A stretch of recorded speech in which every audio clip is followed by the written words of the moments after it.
Hey friends, welcome to Motivation Minute here on the Writer's Atelier channel where I, Paige, am going to give us all a pep talk in a 60-second video. Today is the last day of the year, and as such, a lot of us are feeling the pressure. Pressure to have tons of lofty goals and resolutions.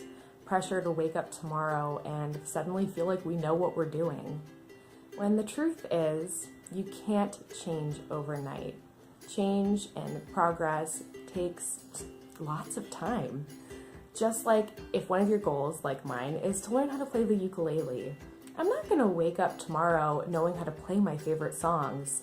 That's gonna take me sitting down and dedicating time and practice to learning the scales and chords and probably getting a ton of calluses on my hands. And it's gonna be frustrating, and there are gonna be times that I just don't wanna do it.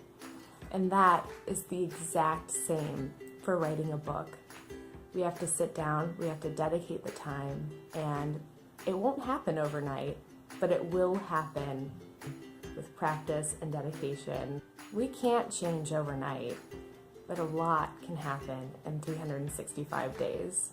Keep writing, keep working hard, keep connecting together as a community, and I will see you next year. I love that joke. That's my favorite dad joke in the whole world. Bye everyone, take care, and Happy New Year.